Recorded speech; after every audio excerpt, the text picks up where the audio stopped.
శ్రీ బాల త్రిపుర సుందరి దేవి కుంకుమార్చన యాగంలో పాల్గొనండి. సర్వ కష్టాలు తొలగి శుభ ఫలితాలు పొందండి. నమస్తే గురుగారు. నమస్కారం. గురుగారు, ఇప్పుడున్న జీవిత కాలంలో అందరికీ హడావిడి. లేచినప్పటి నుంచి రెండు కాళ్ళు ఎవరు ఎక్కడ ఇంట్లో ఆడవాళ్ళు పెట్టలేకపోతున్నారు, ఉద్యోగం చేసే ఆడవాళ్ళు పెట్టలేకపోతున్నారు, మగవాళ్ళు పెట్టలేకపోతున్నారు. అందరికీ హడావిడి.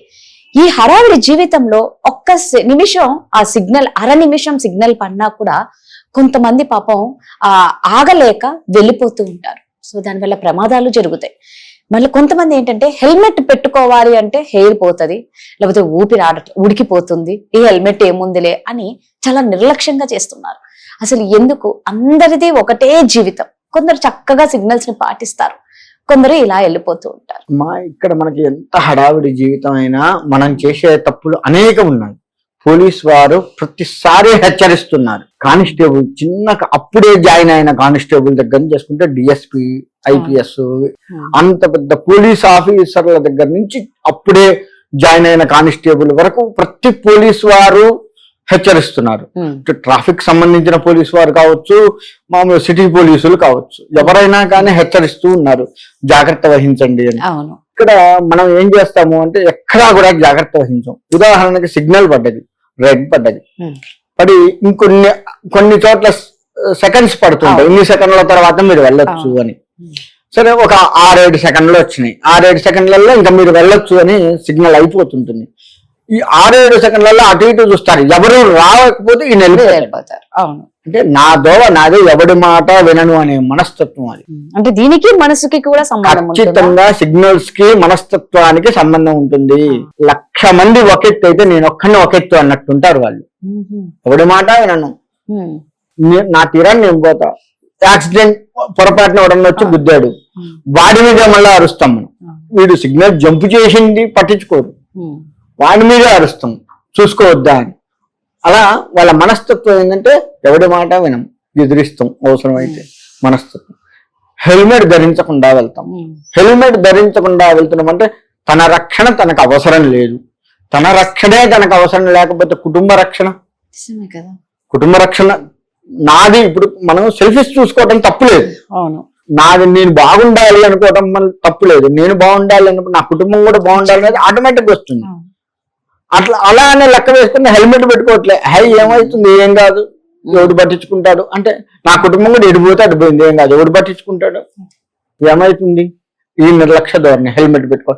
కొంతమంది ఎదురు వస్తారు, అంటే వెళ్ళవలసిన దానికి ఎదురు వచ్చి పక్కనే కదా అన్నట్టు వెళ్తారు. ఎదురు రావటం ఏంటి అంటే ఇది కూడా నిర్లక్ష్య ధోరణి. ప్రతి వాడిని ఎదిరిస్తాను, ప్రతి వాడితో వాదన పెట్టుకుంటాను. అంటే చూడండి మనస్తత్వం. ఎవరన్నా భయం, మళ్ళీ ఇక్కడ ఇప్పుడు ఎదురొచ్చాడు, పక్కనే పోలీసు గమనిస్తూ ఉంటారు, ఆపుతాడు. భయం ఉంటుంది కానీ ఎదురెళ్తాం. ఏదైతే అదైందని ఎదురెళ్తాం. గట్టివాడు తగిలితే భయపడతాడు, గట్టివాడు పోలీసు వారు. ఆ పక్కనే భయపడతాం, బతిలు ఆడుకుంటాం, కాళ్ళ మీద పడతారు, రకరకాలుగా చూస్తాం మనం. అంటే చూడండి మన మనస్తత్వానికి సిగ్నల్స్ కి చాలా దగ్గర సంబంధం ఎట్టి పరిస్థితుల్లో ఉంది. మనకు గ్రీన్ పడుతుంది, ఇంకొద్ది సేపట్లో ఆగాలి, అప్పుడే స్పీడ్ వెళ్తాడు. అది పడేలోపు నేను వెళ్ళిపోవాలి. లేదు కొన్ని చోట్ల సిగ్నల్స్ ఇన్ని సెకండ్లలో ఇంకా ఆగాల్సి వస్తుంది అన్నప్పుడు ఆ సెకండ్లు చూసుకో, ఆ సెకండ్లు అయ్యే లోపు నేను వెళ్ళిపోవాలి. అంటే వీళ్ళకి ఎవరికి ఓపిక అనమాట. సిగ్నల్స్ తో మనిషి మనసుని చెప్పొచ్చు అంటారు. ఖచ్చితంగా మనిషి మనసు ఎంత బాగా పడ్డది. ఆ మనసు అలా పడటానికి కారణం ఏంటి అంటే మనం తీసుకునే ఆహారం. సాత్విక ఆహారం తీసుకోక రజోగుణ తమోగుణ ఆహారాలు భుజిస్తూ ఉండి, అంతేకాకుండా అర్ధరాత్రి వరకు సెల్ ఫోన్లు చూడటం, టీవీలు చూడటం, సినిమాలకు వెళ్ళటం, ఫ్రెండ్స్ తో జల్సాలు చేయటం. పొద్దున్న ఆఫీస్ ఉంటుంది కదా, లేటుగా లేస్తాడు, మురుకులు పెడతాడు. అంటే ఇక్కడ చూడండి మనస్తత్వం.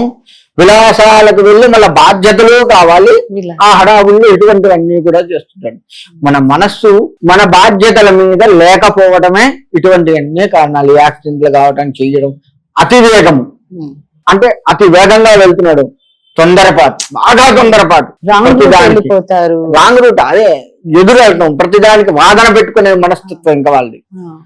అతివేగంగా వెళ్ళేవాడు వాడి తొందరపాటు, ఎదుటి వాడు చెప్పేలోపు మనం చెయ్యాలి, వాడికంటే ముందు ఉండాలి, ఈ తొందరపాటు.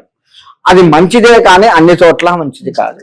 చాలా వేగంగా వెళ్తాం, తొందరపాటు కావాలి, ఎవరు లేని చోట పర్వాలేదు. అది ఊళ్ళల్లో అవును. ఏ చిన్నపిల్ల వాళ్ళు అడ్డం వస్తారో, ముసలి వాళ్ళు అడ్డం వస్తారో, ఏ కుక్క అడ్డం వస్తే ఏ పంట అడ్డం వస్తుంది.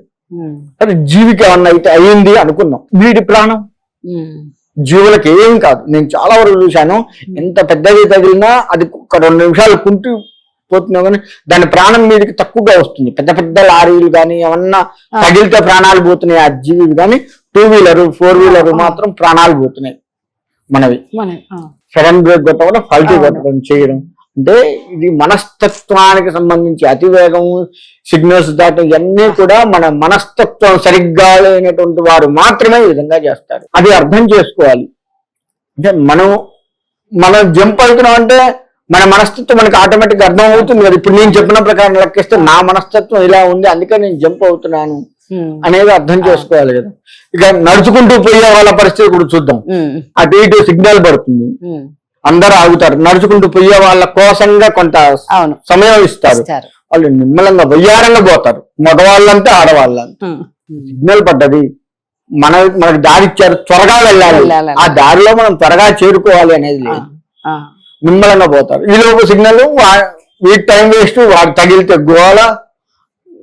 అంటే మన మనస్తత్వానికి సిగ్నల్స్ కి చాలా అవినాభావ సంబంధం ఉంది. ఇది మనం గ్రహించట్లేదు. ఇది కనుక గ్రహించి కనుక ఉన్నట్లయితే మన మనస్తత్వాన్ని మార్చుకుంటాము, సిగ్నల్ సమయాన్ని చూసుకుంటాము. మన జీవితము, మన కుటుంబ జీవితము, వ్యవస్థ పరిస్థితి కూడా బాగు చేసుకున్న వల్ల మనమే అవుతాం. సిగ్నల్స్ కి మనస్తత్వానికి ఇంత సంబంధం ఉంటుందని మీరు చెప్పే వరకు తెలియదు. చాలా చక్కగా చెప్పారు గురుగారు, ధన్యవాదాలు. మంచిదమ్మా. నృసింహార్పణం.